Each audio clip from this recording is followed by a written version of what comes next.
네, 오늘 또 새로운 텐트 가져왔습니다. 저번 윙포트 영상이 도쿄크래프트에서 마음에 드셨나봐요. 그래서 이 텐비라는 텐트 한번 리뷰를 해줬으면 좋겠다라고 요청이 들어와서 이 텐트를 지원받게 됐습니다. 제가 이 텐트 협찬을 받은 이유가 가족 단위로 잠만 잘 수 있는 텐트가 하나 있었으면 좋겠다라고 생각이 좀 들었어요. 그리고 잠만 자는 것 뿐만 아니라 앞에 약간의 전시 공간이 있었으면 좋겠다.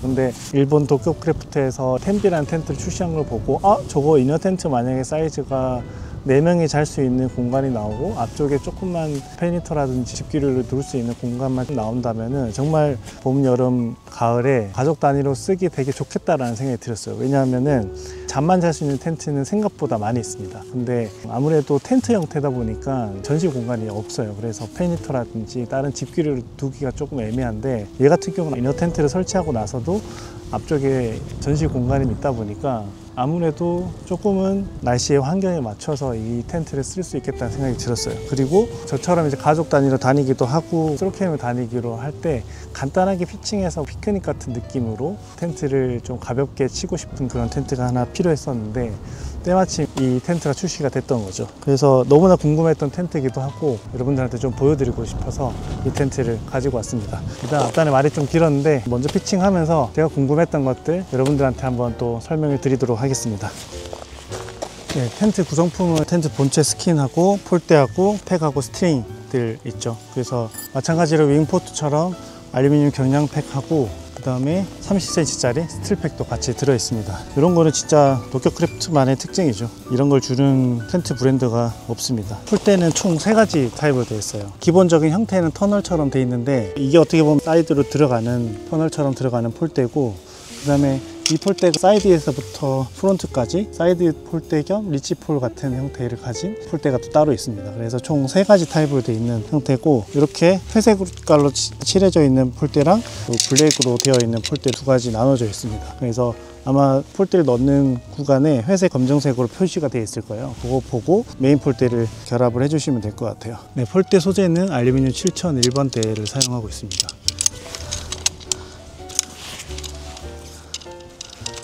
보니까 회색 폴대가 제일 길고요. 그 다음에 검정색 폴대가 짧은 거 봐서는 검정색 폴대가 뒤에 들어가고 회색 폴대가 앞에 들어가는 형태입니다.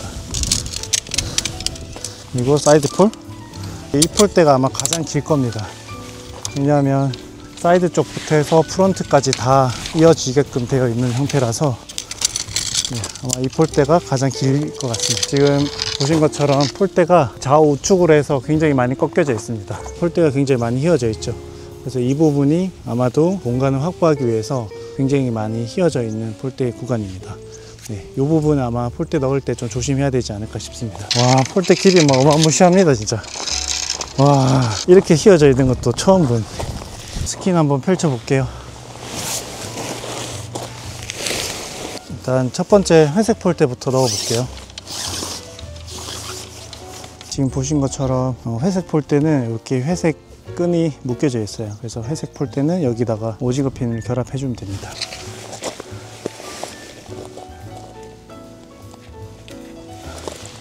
다음은 검정색 폴대 넣어 볼게요.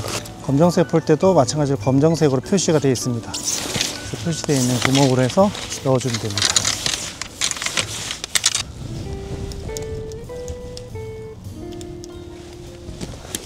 그리고 조금 헷갈려 하실 수도 있는데 여기 검정색 폴대 넣는 구간하고 그 다음에 사이드 폴대 넣는 구간하고 표시가 조금 다르게 돼 있어요. 여기 보시면은 이 검정색 메인 폴대가 들어가는 라인하고 별도로 이렇게 따로 라인이 하나 더 있습니다. 그래서 요게 사이드 폴대 겸 리치폴이 들어가는 체결 위치입니다. 그래서 이 검정색 메인 폴대를 넣으실 때 좀 주의하셔야 될 게 여기 사이드 폴대에 들어가는 부위랑 안 헷갈리게 체결하시면 될 것 같아요. 이 방법은 스킨의 봉제선 라인을 쭉 따라가시면 체결 위치가 나옵니다. 그래서 이렇게 체결하시면 될 것 같습니다. 그리고 오늘같이 바람 많이 부는 날은 팩다운하고 피칭 하시는 걸 추천드립니다.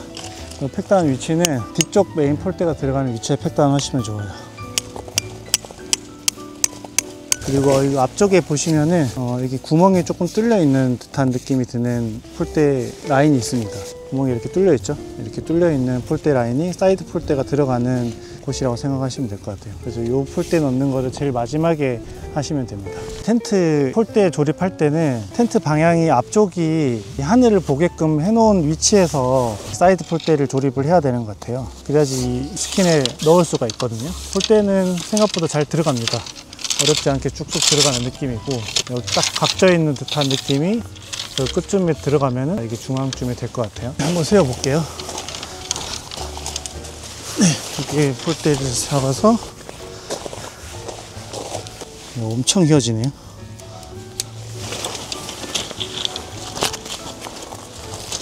이렇게 세워준 다음에 그립을 해주면 되겠죠. 바람이 불어서 일단 팩다운부터 할게요.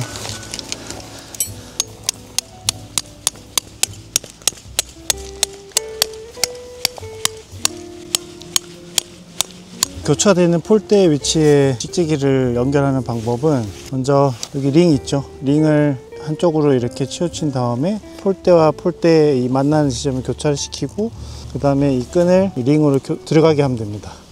링으로 이렇게 들어가게 한 다음에 쭉 잡아 당기죠. 당기고 이 찍찍이를 이렇게 결합을 해주면 됩니다. 후크 체결감은 빡빡하지 않고 쉽게 들어가는 편입니다.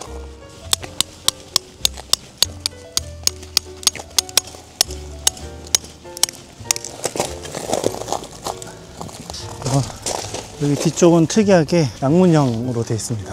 그래서 두 개 다 박을 필요는 없을 것 같고요. 여기 스킨하고 메쉬 스킨하고 메쉬하고 같이 해서 중앙에 하나 박아주면 될 것 같아요. 근데 만약에 이 스킨을 다 말아서 올린다 라고 생각하면은 굳이 이 팩은 박을 필요는 없을 것 같아요. 네, 일단 텐트 피칭 완료했습니다. 저는 되게 작을 줄 알았거든요. 생각보다 큽니다. 이게 전체 사이즈가 길이 방향으로 4m 30, 그리고 폭으로 3m 30이고 최대 높이 여기죠. 네, 최대 높이가 2m 10 정도 나옵니다. 그래서 생각보다 굉장히 큰 텐트고, 뒤로 가면 갈수록 사선으로 떨어지는 라인이다 보니까 디자인도 굉장히 유니크하고 예쁜 디자인인 것 같아요. 저는 이 텐트의 가장 큰 장점은 여러 가지 용도가 또 생길 것 같아요. 일단 솔캠에서 뒤쪽에 야전 침대를 배치하고 솔캠이 굉장히 좋은 텐트 중에 하나일 것 같고, 그 다음에 이너 텐트를 설치했을 때는 돔 텐트를 하나 친다고 생각하고 이 돔 텐트 앞에 타프 하나 설치를 하게 되면은 봄, 가을, 그리고 여름까지도 충분히 가능할 것 같아요. 제가 이런 쉘터 형식의 4인 이너 텐트가 달려있는 텐트를 쭉 찾아봤는데 그렇게 많지 않습니다. 그리고 앞쪽에 쉘터처럼 공간이 만들어지게 되면은 장점이 이 앞에다가 페니터라든지 에어컨이라든지 선풍기, 각종 이제 전자 장비들 있지 않습니까? 전자 장치가 들어가는 것들을 비로부터 이제 보호할 수 있는 게 큰 장점입니다. 메쉬도 굉장히 많은 텐트라서 그런 것도 하나씩 보여드리면서 어떻게 쓸 수 있는지 자세하게 또 한번 보여드리도록 하겠습니다. 일단 전면은 제가 일단 개방을 했는데, 전면 쪽에 메쉬 스크린이 하나 크게 들어가고요. 그리고 앞에 스킨을 들어 올려 봤는데, 앞쪽에 이렇게 하게 되면은 그늘이 조금 더 만들어지는 효과가 있는 것 같아요. 그리고 옆에 날개를 한번 펼쳐서 또 보여드리도록 하겠습니다. 메쉬 스킨이 외부에 있기 때문에 말아서 정리를 해주시면 되고요. 외부 스킨 날개는 지퍼를 열어서 도쿄크래프트의 특징이죠. 이렇게 또 날개를 만들 수 있습니다. 날개 한번 만들어 볼게요.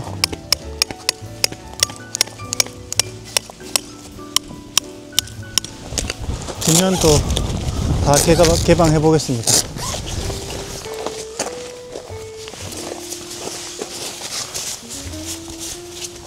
뒷면도 중앙에 문이 있기 때문에 메쉬랑 본체 스킨을 말아서 세팅 또 할 수 있습니다. 또 이 텐트의 특징이죠. 여기에 엄청 큰 벤틸레이션이 있습니다. 양쪽에 지퍼가 있고, 그 다음에 얘는 찍찍이로 되어 있어요. 이렇게 뜯어낼 수 있습니다. 지금 보시는 것처럼 이쪽 부분을 뚜껑을 열 수가 있어요. 그리고 이렇게 메쉬로 닫을 수도 있죠. 그리고 이 상부 쪽에 벤틸레이션이 하나 더 있어요. 네, 여기 메쉬랑 스킨이 또 분리할 수 있어서 어떻게 보면 천장 두 군데를 오픈해서 사용할 수 있을 것 같아요.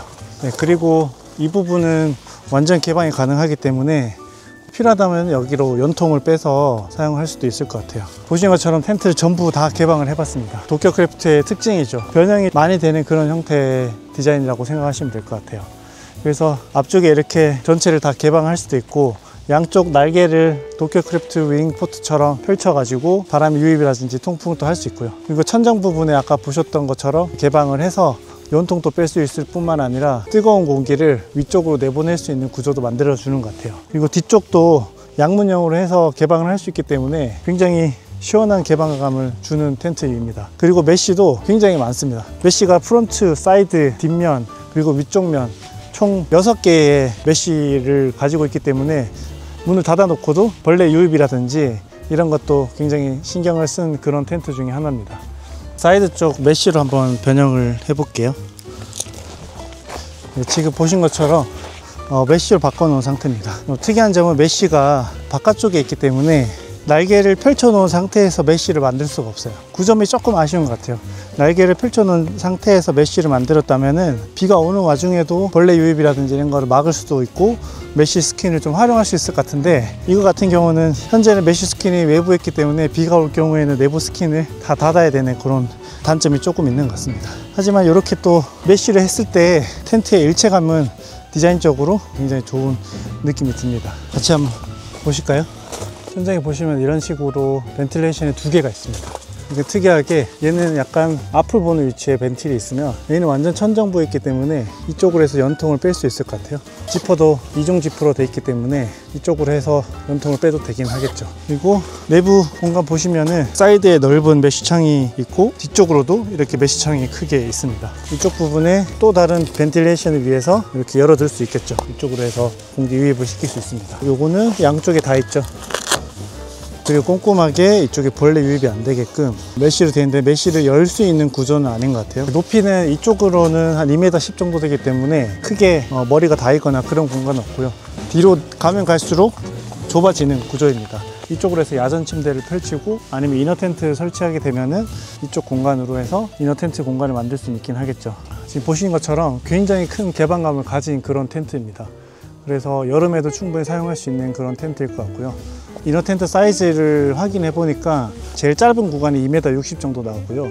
이 길이 방향으로 해서 2m 정도 나오는 것 같아요. 그리고 가장 넓은 구간이 한 3m 정도 나오기 때문에 4인이 충분히 잘 수 있는 정도의 공간을 만들어질 것 같아요. 그래서 더블 사이즈, 폭이 1m 30 정도 되는 자축 매트 2개가 충분히 들어갈 수 있는 정도 사이즈이기 때문에 넉넉한 공간 이너 텐트가 만들어질 것 같습니다. 그리고 전체 길이가 4m 30 정도 되기 때문에 2m짜리 이너 텐트를 설치하고도 적어도 한 1m 정도 공간 아마 만들어질 거예요. 그래서 크게 어렵지 않게 내부 공간을 세팅할 수 있을 것 같고요. 일단 저는 오늘은 솔캠이기 때문에 솔캠 세팅을 안에 내부를 어떻게 할지 한번 보여드리도록 하겠습니다. 텐트 피칭 완료했는데 이 텐트 같은 경우는 이렇게 사용하시면 좋을 것 같아요. 내가 만약에 야전 침대를 주로 사용을 하고 최대 2인까지 세팅을 하겠다고 한다면 굳이 풀세트까지 구매하지 마시고 텐트 본체만 구매를 하시는 걸 추천드리고요. 그리고 외부 세팅을 했을 때 내부는 잠만 자겠다라고 생각이 드시는 분들은 이너 텐트까지 좀 같이 구매를 하셔서 4인이 충분히 잘 수 있는 공간을 만들고 앞쪽에 살짝 남는 공간에 캠핑 박스라든지 집기나 페니터라든지 에어컨이나 선풍기 이런 것들을 좀 앞쪽에서 배치를 하게 되면은 비도 막으면서 안쪽을 아늑하게 만들 수 있는 공간이 만들어질 것 같아요. 내부 세팅 어떻게 했는지 한번 같이 보시죠. 내부는 이런 식으로 앞쪽으로 테이블 하나 뒀고요. 굉장히 넓은 3m 30 정도 폭이 있기 때문에 2인까지 테이블을 가로로 배치를 할 수 있는 공간이 나옵니다. 그리고 뒤쪽 의자 하나 이렇게 배치를 했고요. 지금 보시는 것처럼 죽눈각이 그렇게 심하지 않습니다. 지금 박스 배치한 것도 보시면은 죽눈각이 심하지 않기 때문에 집기류라든지 야전 침대를 두더라도 머리 공간이 충분히 나올 수 있습니다. 뒤쪽으로 이렇게 야전 침대를 배치를 했습니다. 네, 이렇게 앉았을 때 이쪽에 머리 공간이 충분히 나오죠. 그래서 잘 때 머리가 부딪히거나 그런 염려는 없을 것 같아요. 이쪽으로 조금 죽을 것 같긴 한데 이쪽 같은 경우는 일어나면서 머리가 부딪히거나 그러진 않을 것 같습니다. 그래서 머리 공간은 충분해서 뒤쪽에 앉아서 생활하는 것도 무리가 없지 않나 생각이 듭니다. 여기 죽눈각이 없어서 이렇게 열었을 때 이 캠핑 박스나 이런 것들이 잡아야 되거나 이런 거 없이 그냥 열어둘 수 있어서 굉장히 좋은 것 같습니다. 옆에서 보신 것처럼 굉장히 이쁩니다. 그리고 사선을 가르는 이 라인 자체가 이 텐트의 가장 특징적인 디자인인 것 같습니다. 어떻게 보면 사이드폴 겸 리치폴 같은 형태를 가지고 있는 그런 형태인데 사이드 폴대가 메인 폴대가 되고 또 사이드 폴대가 되는 이거 굉장히 디귿자처럼 이렇게 휘어지는 이 라인이 이 텐트의 기본적인 강성이라든지 그 다음에 디자인을 완성시키는 포인트인 것 같아요. 어떻게 보면 저희가 잠자는 공간은 머리 공간이 그렇게 높을 필요는 없긴 하거든요. 딱 앉아서 잠잘 수 있는 정도 수준만 되면 되니까 뒤쪽은 컴팩트하게 낮은 포지션을 차지하고 저희가 주로 생활하는 이 앞쪽 공간에서는 높은 높이를 가지고 있어요. 그래서 이만큼 이렇게 떨어지는 라인인 만큼 아무래도 텐트의 무게라든지 감소했다는 것을 느낄 수 있습니다. 그리고 생각보다 이게 죽는각이 그렇게 심하지 않습니다. 이쪽에 제가 서 있는데도 불구하고 거의 스킨이 벽면에 붙어 있을 정도로 굉장히 죽는각이 없는 걸 볼 수가 있습니다. 대신에 이 루프죠. 이 루프로는 심한 각으로 이렇게 기울어져 있는 것을 확인할 수 있습니다. 그래서 이 부분을 인해서 디자인 자체가 굉장히 유니크하게 느껴지는 것 같아요. 그래서 이 텐트의 각이라든지 이런 부분도 굉장히 잘 살아있고 디자인 자체가 굉장히 좀 유니크하지 않나 라는 생각이 듭니다.